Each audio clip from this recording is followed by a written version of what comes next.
I'm Sergio, 29 years old, and for 7 years I've religiously contributed to our family emergency fund.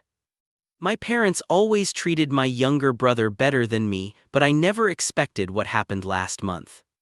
When my best friend needed urgent medical treatment, I asked to withdraw my contributions. They refused, saying it wasn't a real emergency. Then I discovered they planned to give the entire fund to my brother for a new BMW. They had no idea what I would do next. Before I tell you how this all unfolded, let me know where you're watching from in the comments below. Hit that like button and subscribe to support my channel as I share how I stood up to my family's betrayal. Growing up in a middle-class family in suburban Chicago shaped much of who I am today. My parents, Frank and Diana, were typical Midwestern folks who valued hard work and financial stability. We weren't rich, but we always had enough. That is, until my father temporarily lost his job when I was in college. That 6-month period of financial insecurity fundamentally changed how our family approached money. After Dad found a new position as a sales manager, my parents called a family meeting in our living room. My brother Thomas was still in high school at the time, a senior with dreams of becoming the next marketing genius. I had just started my second year of respiratory therapy school. "We're never going to be caught unprepared again," my father announced, pacing across our beige carpet. "We're starting a family emergency fund, and everyone who lives under this roof or considers themselves part of this family will contribute." The rules seemed sensible. Each family member would contribute monthly according to their means. The fund would be accessible only for genuine emergencies. Medical crises, job loss, essential home repairs, or similar dire circumstances. We all agreed that frivolous withdrawals would undermine the purpose of the safety net. I still remember the seriousness in my father's eyes when he explained the joint account structure. "This is about family security. We all need to sacrifice a little for the greater good." Even as a broke college student working part-time at a campus bookstore, I committed to contributing $150 monthly. It wasn't easy, but I believed in the importance of financial security. My brother Thomas, however, was less enthusiastic. "Do I really need to put in money from my part-time job at the mall?" Thomas complained. "I barely make anything selling shoes." My parents exchanged glances before my mother replied, "Just contribute what you can, honey. Even $50 shows you're committed to the family." This was my first glimpse of the different standards applied to my brother and me, but I dismissed it. After all, he was younger and still finding his way. For the first 2 years, I never missed a payment despite struggling through intensive clinical rotations and exams. Thomas, on the other hand, frequently forgot his contributions or claimed unexpected expenses prevented him from contributing. Each time, my parents nodded understandingly and assured him he could catch up later. When I once mentioned being short 1 month due to unexpected car repairs, my father's response was markedly different. "The whole point of this fund is consistency, Sergio. If everyone skipped when things got tight, we'd never build security." I borrowed from a classmate to make that month's contribution. Thomas never caught up on his missed payments. When our fund reached its first $5,000 milestone, my mother prepared a special dinner. We raised glasses of sparkling cider in celebration of our collective accomplishment. Looking around that table, I felt proud to be part of a family taking responsibility for its financial future. "This will protect us if anything goes wrong," my mother said, smiling warmly. "No matter what happens, we'll have this safety net." I believed her completely. Despite the minor tensions around contribution amounts, I genuinely thought we were all equally invested in this shared security. As I completed my respiratory therapy program and began my career at Northwestern Memorial Hospital, I maintained my contributions faithfully. My starting salary wasn't impressive, but I lived modestly in a small apartment shared with another healthcare worker to ensure I could keep contributing to our family fund. Thomas eventually graduated with a marketing degree from a state university, though our parents had covered most of his expenses despite my father's frequent complaints about the cost of education. While I had worked through college and taken modest loans, Thomas emerged virtually debt-free thanks to our parents' generosity. The pattern continued as we entered adulthood. Thomas bounced between entry-level marketing positions, never seeming to find the right fit or company culture that appreciated his self-proclaimed genius. Despite his employment instability, he somehow always had money for new clothes, weekend trips, and the latest electronics. His contributions to the family fund remained sporadic at best. I noticed these discrepancies but pushed aside my concerns. Family harmony seemed more important than perfect equality. Besides, I was building a career I loved, helping patients with respiratory conditions and finding genuine fulfillment in my work. The emergency fund continued to grow, providing a sense of security that outweighed my occasional frustration with the imbalance. Little did I know that this imbalance would eventually grow into a chasm that would force me to question everything I thought I understood about my family. 4 years into my career at Northwestern Memorial, my dedication and additional certifications paid off. I was promoted to senior respiratory therapist, which came with a meaningful salary increase and greater responsibility. I now supervised junior therapists and took on more complex cases, including working in the intensive care unit where the most critical patients required advanced respiratory support. With my improved financial situation, I increased my monthly contribution to the family emergency fund to $300. Despite the promotion, I maintained my modest lifestyle. I moved to a slightly better apartment but still kept my expenses reasonable. I drove the same reliable Toyota I had purchased used during my final year of college, prioritizing maintenance over status. My careful budgeting allowed me to build a small personal savings account while maintaining my family fund contributions. Thomas, meanwhile, continued his pattern of job hopping. He never seemed to hold a position for more than 6 months, always with a different explanation. Bad management, toxic workplace, or companies that just didn't get his vision. During his periods of unemployment, which sometimes stretched to several months, our parents would cover his rent on his downtown apartment, which cost nearly twice what I paid for my place.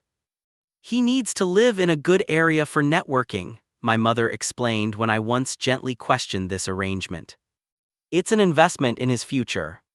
I nodded and changed the subject, swallowing the observation that I had never received similar investments while establishing my career. My personal life took a positive turn when I met Jessica, a nurse practitioner in the pulmonary department.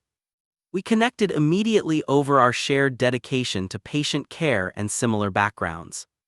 Jessica came from a large family in Michigan where everyone contributed fairly to collective needs, and financial responsibility was expected of all siblings equally. As our relationship deepened over coffee breaks and eventually dinner dates, Jessica began to notice the disparity in how my parents treated Thomas and me. The first time she observed it directly was during a Sunday dinner at my parents' house about 6 months after we started dating. "So Thomas got another speeding ticket," my father mentioned, shaking his head. "Boys will be boys," my mother replied with a fond smile. "At least we could help him pay it off so his insurance rates won't go up." Later that same evening, when I mentioned being a week late on a credit card payment due to an auto-pay system error, the reaction was starkly different.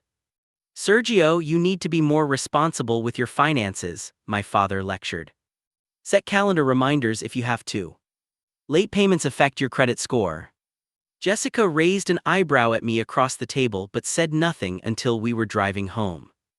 "Do they realize how differently they treat you too?" she asked quietly. "They paid your brother's speeding ticket but lecture you about an accidental late payment that you already fixed." "That's just how they are," I replied with a shrug, though her observation had crystallized something I'd felt but never fully acknowledged. "Thomas has always been the one who needs more support." "There's a difference between support and enabling," Jessica pointed out. "And there's a difference between independence and being taken for granted." Her words stayed with me, but I wasn't ready to confront the imbalance directly. After all, the emergency fund had grown to $23,000 over the years. My contributions now totaled approximately $14,750 with interest. I took comfort in knowing that this safety net existed, even if family dynamics weren't perfect. At a family dinner celebrating Thomas finally landing an entry-level marketing position at a local agency, I noticed my mother had left some papers on the kitchen counter.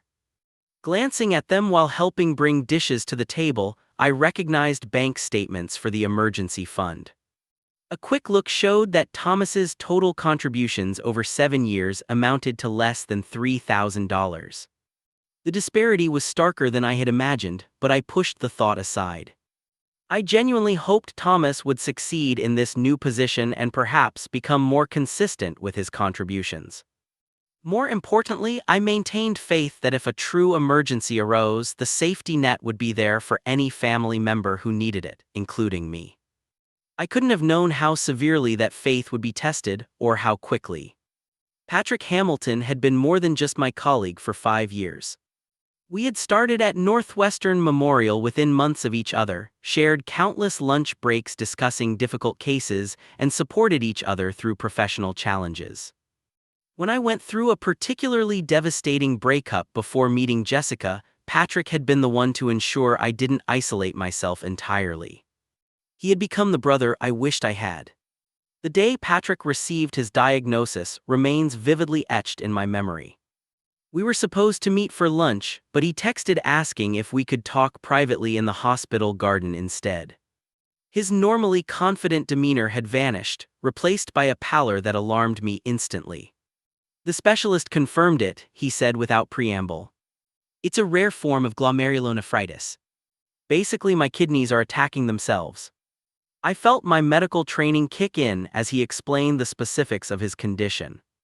The standard treatments weren't working, and his nephrologist recommended a specialized immunotherapy protocol available at a research hospital in Minneapolis. The treatment showed promising results but wasn't fully covered by our hospital's insurance plan. They're asking for $12,000 up front, Patrick said, staring at his hands. The rest would be covered, but that initial amount. The weight of his situation hit me fully. Patrick was a single father to 8-year-old Emma after his wife had abandoned them 3 years earlier. His savings had been depleted by legal fees from the contentious custody battle that followed. There was simply no way he could produce that sum quickly enough to begin the time-sensitive treatment. "I'll help you," I said without hesitation, thinking immediately of the emergency fund. Patrick started to protest, but I cut him off. "You would do the same for me. In fact, you practically did when Sarah left and I could barely function. Let me make some calls." That evening, I called my parents and asked to meet regarding an urgent matter. They agreed to see me the following evening. I spent the intervening 24 hours preparing my case, gathering information about Patrick's condition and treatment options. I even calculated exactly how much of my own money I had contributed to the fund, to show I wasn't asking for anything beyond what I had personally saved. When I arrived at my parents' home, they were seated formally in the living room as if preparing for a business meeting rather than a discussion with their son. I explained Patrick's situation carefully, emphasizing his years of friendship, his status as a single father, and the time-sensitive nature of his treatment. "The specialists say beginning treatment within the next 2 weeks gives him the best chance," I concluded. "I'm only asking to withdraw the portion I've personally contributed, about $14,750. That would cover Patrick's treatment and give him a small buffer for travel expenses to Minneapolis." The silence that followed lasted only seconds but felt interminable. My parents exchanged glances before my mother spoke. "Sergio, the fund is for family emergencies only. While your friend's situation is unfortunate, it doesn't qualify under our agreement." Her dismissive tone caught me off guard. "But I'm only asking for access to my own contributions. Money I put in specifically for emergencies." "Your friend's problem isn't a real emergency," my mother stated flatly, her voice lacking any empathy. "Not for our family anyway." My father leaned forward, adopting the tone he used when explaining company policies to new employees. "The rules were clear from the beginning. This fund exists to protect our family from catastrophe. If we start withdrawing for outside situations, the entire purpose is undermined. Dad, I've contributed consistently for 7 years, I responded, struggling to keep my voice level. Almost $15,000 of that fund is money I earned and saved. Meanwhile, Thomas has put in less than $3,000 total, and that's being generous. My father's expression hardened. This isn't about individual contributions. This is about the family unit. The fund belongs to all of us collectively, and your mother and I determine what constitutes a valid emergency. So if it were Thomas asking, would the answer be the same? I couldn't help asking. That's an unfair question, my mother interjected. And frankly, it shows selfishness on your part. Family comes first, Sergio. Always. The conversation deteriorated from there. Each attempt to reason with them was met with increasingly rigid responses. When I pointed out that I had never once requested funds despite several financial challenges over the years, my father simply repeated that my friend's medical crisis was not our concern as a family. You need to accept our decision, my mother finally said. If you can't, then perhaps you need to reconsider what family loyalty means to you. I left their house feeling physically ill. The betrayal cut deeper than I could have anticipated. The drive home passed in a blur of disbelief and anger. I called Jessica as soon as I arrived at my apartment, my voice breaking as I recounted the conversation. I can't believe they would refuse, Jessica said, her outrage evident even through the phone. Especially when you're only asking for your own contributions. Apparently, my money stopped being mine the moment I put it in that account, I replied bitterly. That night I barely slept. I researched personal loan options, but with my existing student loans and current expenses, the terms were prohibitive. I calculated and recalculated my budget, trying to find a way to help Patrick without the emergency fund. Nothing seemed viable within the urgent timeframe his condition required. As dawn broke, I stared at my ceiling with a growing realization. The issue wasn't just about this specific situation. It was about a fundamental inequity that had characterized my family relationships for years. I had always been held to higher standards, expected to give more while receiving less support. In that moment of clarity, something shifted permanently in how I viewed my family dynamic. I just didn't yet know how far that shift would take me. The week following my parents' refusal was filled with desperate research into alternative funding options for Patrick's treatment. I looked into medical crowdfunding platforms, hospital financial assistance programs, and even liquidating my modest investment account. Jessica suggested I review the emergency fund statements more carefully, wondering if there might be some clause or provision I could leverage. Your name is on the account, right? She asked one evening as we sat at my kitchen table surrounded by financial paperwork. Even if it's a joint account, you should have some rights to the funds you contributed. I pulled up the most recent electronic statement on my laptop. As I scrolled through the transaction history, something caught my eye. There were several balance inquiries from a location I didn't recognize, and the name Riverfront BMW appeared in the notes section of one query. That's strange, I murmured, pointing it out to Jessica. Why would a BMW dealership be associated with our emergency fund account? The question lingered uneasily in my mind as Sunday approached. My mother had texted, insisting I still attend our traditional family dinner despite the tension from our previous meeting. Family stays together even through disagreements, she wrote, a statement that now rang hollow. I arrived 20 minutes early, a habit from years of being expected to help with dinner preparations. The house was quiet as I let myself in with my key. My parents' voices drifted from the kitchen, unaware of my presence in the foyer. The BMW dealership said they could hold the car until next week, my mother was saying. That gives us time to organize the withdrawal. Thomas is so excited, my father replied. He needs reliable transportation for interviews, it's an investment in his future. This job could be his big break. $18,000 for the down payment is steep, my mother acknowledged, but the emergency fund will cover it easily. We can rebuild it afterward. I froze, my hand still on the doorknob. The words hit like physical blows. The same fund they had declared untouchable for a life-saving treatment was apparently accessible for a luxury car down payment. I stepped back outside, needing a moment to process what I'd overheard, the betrayal cutting even deeper than before.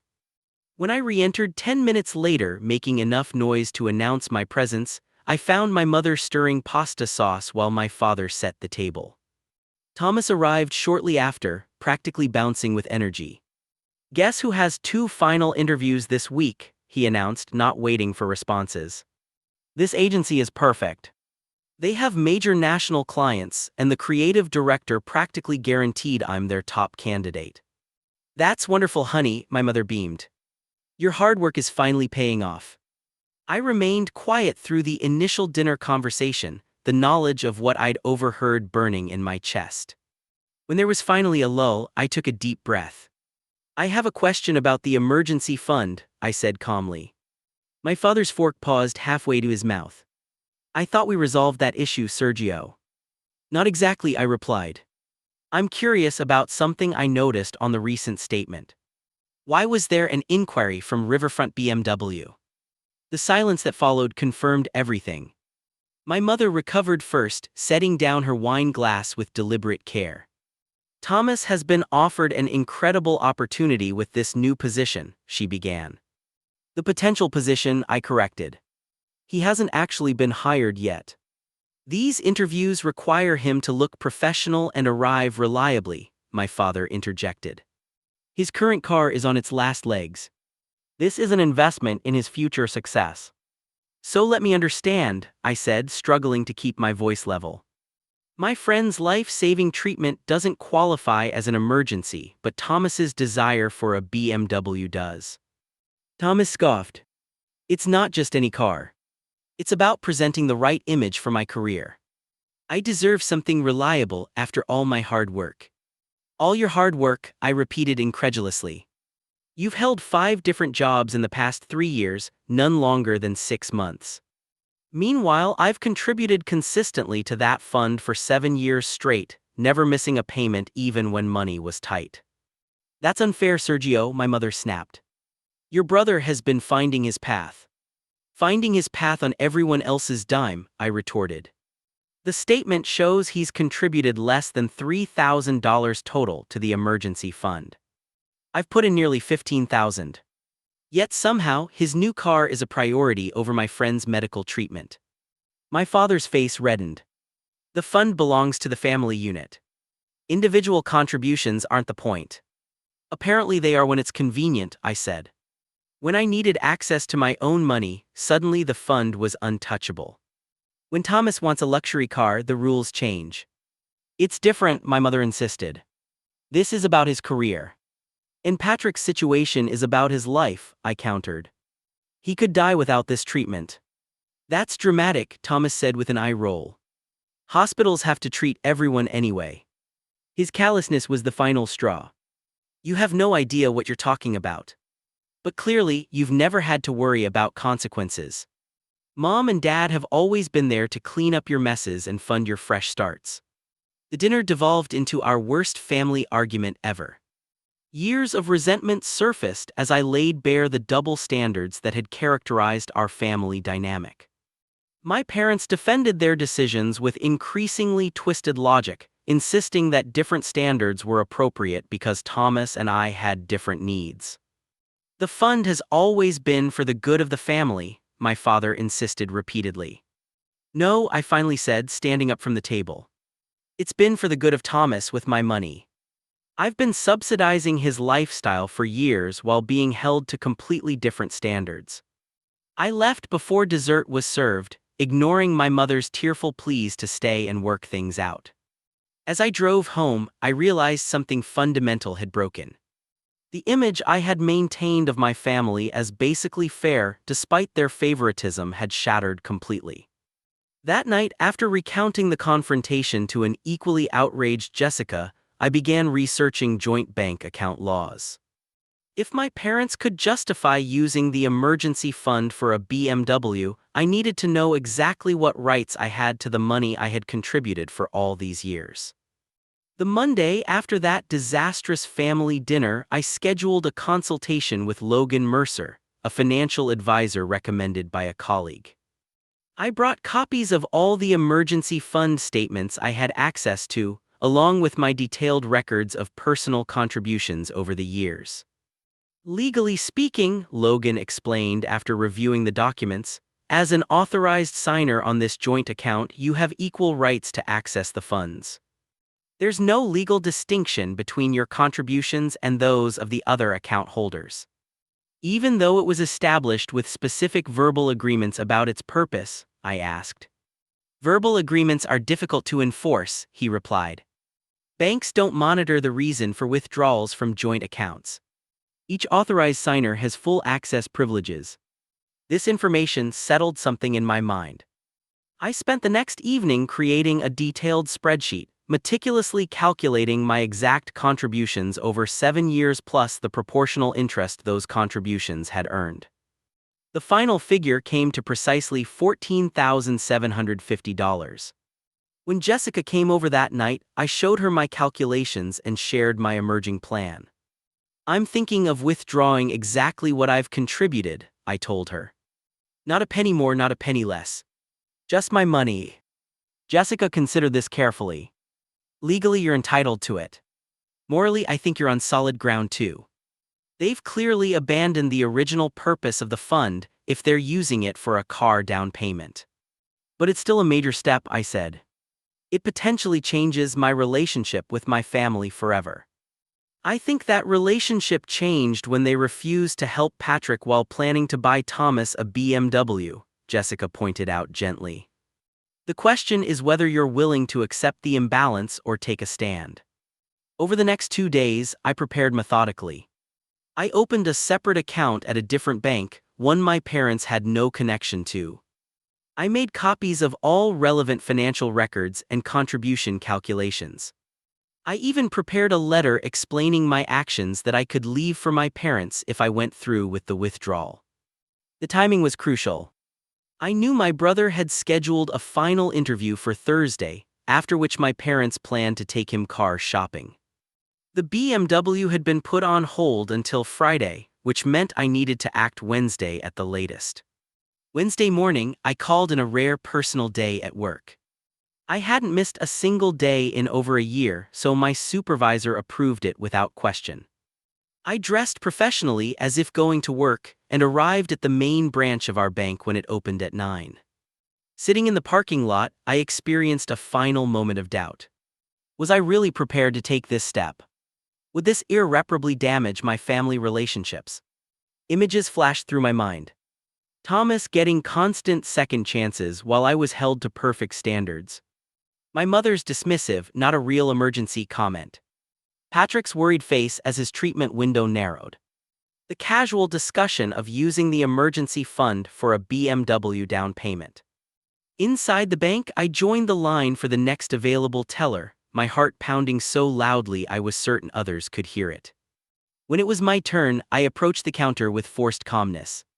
I'd like to make a withdrawal from this account, I said, sliding over my ID and the account information. The transaction itself was surprisingly anticlimactic. The teller verified my identification, confirmed I was an authorized signer, and processed the withdrawal without comment or question. Within 15 minutes, I had a cashier's check for exactly $14,750. I deposited the check immediately at my new bank, which was located just 2 blocks away. As I completed the deposit slip, I felt a strange mixture of guilt and liberation. I was taking only what was mine, what I had contributed with my own hard-earned money, yet years of family conditioning made it feel somehow transgressive. That afternoon, I visited my parents' house while they were at work, using my key to let myself in. I left the detailed accounting of my contributions on my father's desk in his home office, along with a brief note. I have withdrawn exactly what I contributed over 7 years. $14,750. The remaining $8,250 is untouched. I'm using my portion to help save my friend's life since this truly is an emergency. I hope Thomas enjoys his BMW. I then turned off my phone, knowing the storm that would erupt when they discovered what I'd done. That same day, I called Patrick and arranged to provide the necessary funds for his treatment to begin. The relief in his voice when I told him I could help was all the confirmation I needed that I had made the right decision, regardless of the family fallout to come. That evening, Jessica came over with takeout from our favorite Thai restaurant.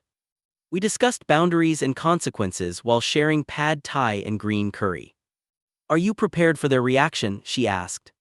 "As prepared as I can be," I replied. For the first time in my adult life, I feel like I've stood up for myself instead of just accepting the uneven treatment. Whatever comes next, at least I can look at myself in the mirror. Later that night, I turned my phone back on to a flood of notifications.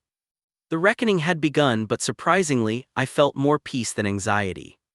I had finally aligned my actions with my values, even if the cost would be high. Thursday afternoon, Thomas texted me a selfie from the BMW dealership. "About to upgrade my life," the caption read, clearly unaware of what had transpired the previous day. I didn't respond, knowing the situation would become clear to him soon enough. According to what I learned later, the scene at Riverfront BMW was memorable. My parents had accompanied Thomas to finalize his investment in the future. They had applied for financing with the dealership, planning to use the emergency fund money for the substantial down payment that would make the monthly payments manageable. When the financing officer attempted to process the cashier's check they had obtained that morning, he returned with an awkward expression. "There seems to be a problem with the account," he explained. "The withdrawal amount you requested exceeds the available balance." My father apparently insisted there must be a mistake. When they called the bank directly from the dealership, the truth emerged. Their expressions, as Thomas described later in an angry text, looked like they'd seen a ghost. My phone exploded with messages and missed calls throughout the evening. My father's voicemails escalated from confused to furious.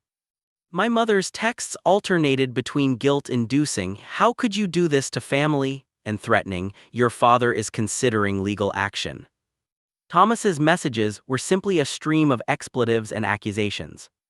I responded with a single text to the family group chat. "I'm available to discuss this Sunday at 2 p.m. at your house. I'll explain my actions then."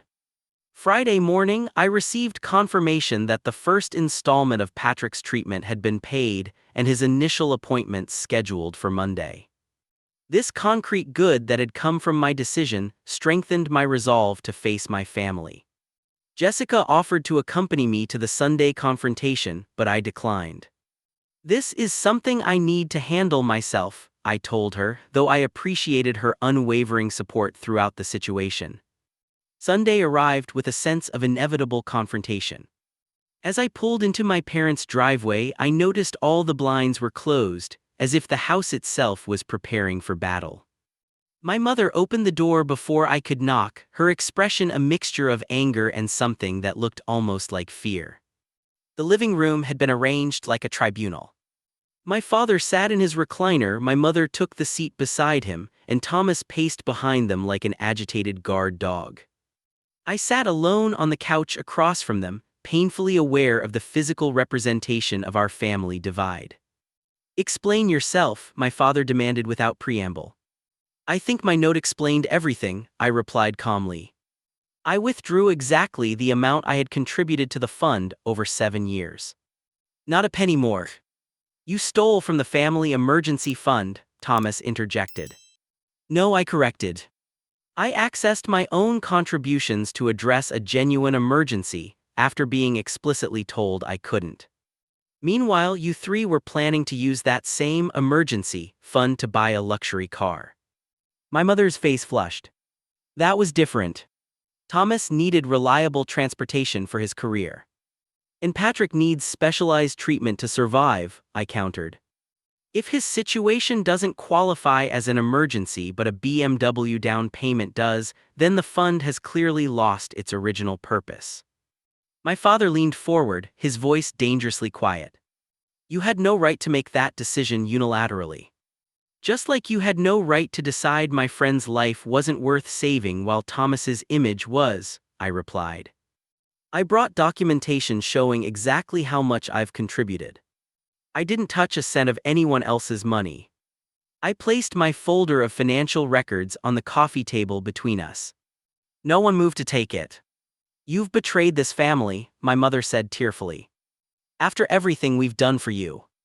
What exactly have you done for me that compares to what you've done for Thomas?" I asked, finally giving voice to years of carefully suppressed questions. "When I needed help with college, I got student loans while you paid his tuition. When I needed a reliable car for hospital shifts, I bought a used Toyota while you cossined for his first new car. When I had financial setbacks, I was expected to handle them myself while you covered Thomas's rent during his many unemployment periods. Of course they helped me more," Thomas suddenly exploded. "I'm the one with potential. You just have a boring hospital job while I'm building connections and establishing my personal brand." The room fell silent. My parents looked mortified at his outburst, not because they disagreed, I realized, but because he had said the quiet part out loud. "Thank you for that clarification, Thomas," I said quietly. "At least now we're being honest." "That's not what he meant," my mother hurried to say. "I think it's exactly what he meant," I replied. "And possibly what you've both thought all along. My stable career and financial responsibility made me the reliable one, the one who didn't need support. Meanwhile, Thomas's constant potential justified endless financial bailouts and lower expectations." My father stood up, his face red. "You're twisting everything. This family has always supported both of you equally." I laughed without humor. "Dad, the emergency fund statements tell a different story. I've contributed nearly $15,000 over 7 years. Thomas has put in less than $3,000, most of that in the first year. Yet when I needed access to help save my friend's life, I was refused. When Thomas wanted a BMW for interviews at a job he hasn't even secured yet, suddenly the fund was available. We're his parents," my mother said defensively. "It's our job to help him succeed." "And it wasn't your job to help me?" I asked. "Or was I just expected to succeed on my own while subsidizing Thomas's multiple fresh starts?" Thomas stormed out of the room at this point, slamming the front door as he left. The theatrical exit might have worked in previous family conflicts, but this time, his absence only highlighted the fundamental issues at hand. My father sank back into his chair, suddenly looking older. "We never meant to treat you differently," he said, though his tone lacked conviction. "Intentions aside, you did," I replied. "And when it really mattered, when I needed the safety net I helped build, you chose to prioritize Thomas's want over my friend's need. That told me everything I needed to know about where I stand in this family." The conversation continued for another hour, cycling through accusations, justifications, and tentative acknowledgments. By its end, nothing was fully resolved, but something had fundamentally shifted. I had spoken truths long kept silent, and my parents could no longer pretend the favoritism didn't exist. "I'm not cutting you out of my life," I told them as I prepared to leave. "But going forward, our relationship needs to be built on equality and mutual respect, not on me continuously giving while receiving less in return." As I drove away from my childhood home, I felt a complex mixture of grief and liberation. The family dynamic I had accepted for decades had been permanently altered. Whether it would evolve into something healthier remained to be seen, but I had finally advocated for myself, and that alone represented significant personal growth. Patrick began his specialized treatment the Monday after my confrontation with my family. The initial response was promising, his doctors expressing cautious optimism as his kidney function showed early signs of improvement. Seeing the tangible results of my decision helped solidify my conviction that I had made the right choice, despite the family turmoil it had created. With the remaining portion of my withdrawn funds, I established my own personal emergency savings account, one that would be accessible when genuine needs arose without committee approval or comparative judgments of worthiness. Jessica helped me set up automatic transfers to consistently rebuild my financial safety net, a practice I now valued more than ever. The first 2 weeks following the confrontation were marked by complete silence from my family. No calls, no texts, no social media interactions. While part of me mourned this distance, another part recognized it as a necessary space for everyone to process the dramatic shift in our family dynamic. The silence broke with a tentative text from my mother on a Tuesday evening. Thinking of you. Hope work is going well. No mention of the conflict, no apology, but a small opening nonetheless. I responded with equal neutrality, sharing a brief update about a challenging case at the hospital that had ended positively. This began a careful, surface-level communication that would slowly evolve in the coming weeks. 3 weeks after the confrontation, my father appeared unexpectedly at my apartment door on a Saturday morning. He looked uncomfortable, shifting his weight from foot to foot as I invited him in. "Your mother doesn't know I'm here," he said as he perched awkwardly on the edge of my couch. "I needed to talk to you man to man." What followed was the most honest conversation I'd ever had with my father. After some initial defensiveness, he reluctantly acknowledged the pattern of unequal treatment that had characterized our family. "I never saw it clearly until you laid it all out like that," he admitted. "You were always so capable, so responsible." Thomas struggled more, so we gave him more support. We didn't realize how unfair it had become. "It wasn't about the support itself, Dad," I explained. "It was about the double standards. About being held to a higher bar while simultaneously being expected to subsidize Thomas's lifestyle through the emergency fund." My father nodded slowly. "I can see that now. When you outlined your contributions compared to his, and then how we handled your request versus the car. It was indefensible. His apology wasn't perfect, still laced with justifications about parental instincts to help the struggling child more. But it was genuine, and it represented a significant step toward potential healing." Thomas took longer to come around. His initial response remained entitled indignation, blaming me for ruining his opportunity and making him look bad at the dealership. It took nearly 2 months before he sent a text that wasn't primarily accusatory. "Got the marketing job," he wrote simply. "Starting next week." "Congratulations," I replied. "I hope it works out well for you." Gradually, our exchanges became less hostile.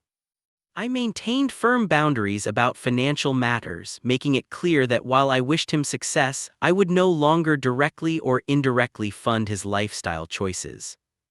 This clarity, while initially unwelcome, eventually seemed to foster a grudging respect. Throughout this period of family recalibration, Jessica remained my steadfast support. Her perspective as someone outside the family dynamic helped me distinguish between reasonable accommodations and unhealthy patterns of enabling and inequality. "You're not asking for special treatment," she reminded me during a moment of doubt. "You're asking for equal treatment. There's a world of difference." 6 months after the emergency fund incident, we gathered for our first family Thanksgiving dinner since the confrontation. The atmosphere held lingering tension, but also a new awareness. I noticed subtle changes in how my parents interacted with both Thomas and me. Questions about my career received genuine interest rather than perfunctory acknowledgement. When Thomas mentioned financial challenges with his car insurance, my father suggested budgeting strategies rather than immediately offering to cover the difference. Patrick's continued recovery added a profound sense of purpose to my decision. By Thanksgiving, he had completed the specialized treatment protocol with significant improvement in his kidney function. While he would need ongoing monitoring, his prognosis had shifted from dire to cautiously positive. Watching him return to work part-time and being able to actively participate in his daughter Emma's school activities reinforced the tangible good that had come from my stand against family inequality. "You literally changed my life trajectory," Patrick told me during a quiet moment at a hospital holiday party. "I don't know how I can ever repay that." "Just keep getting better," I replied. "That's all the repayment I need." My professional life flourished alongside these personal developments. The boundaries I established with my family seemed to translate into greater confidence at work. I successfully applied for a specialized pulmonary response team position, a role that came with both increased responsibility and recognition. As winter gave way to spring, my relationship with my family continued its gradual transformation. Not perfect, not completely equal, but moving steadily toward healthier dynamics. My parents made more consistent efforts to acknowledge my accomplishments and respect my boundaries. Thomas and I established a more honest relationship, one based on adult siblinghood rather than competition for parental resources and approval. Jessica and I moved in together that April, combining our lives in a relationship built on mutual respect and genuine partnership. The contrast between this balanced relationship and my previous family dynamic highlighted how transformative equal treatment and clear boundaries could be. The emergency fund incident, painful as it was, had catalyzed necessary change.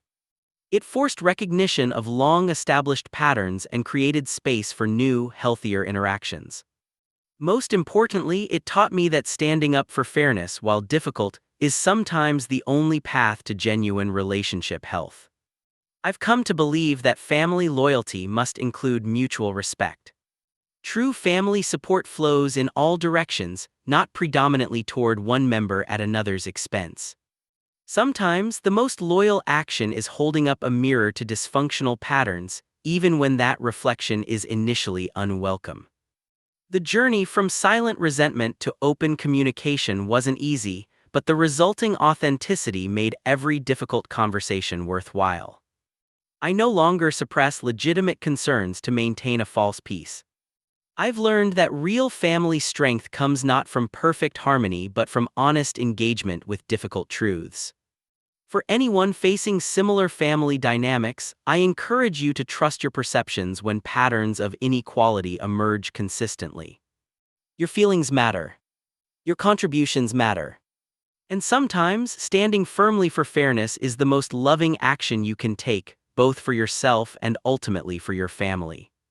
Has anyone else experienced similar family dynamics or had to take a stand against unequal treatment? I'd love to hear your stories in the comments below.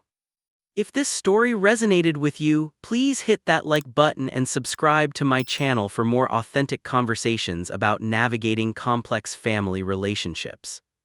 Share this video with someone who might need to hear that it's okay to establish boundaries with family.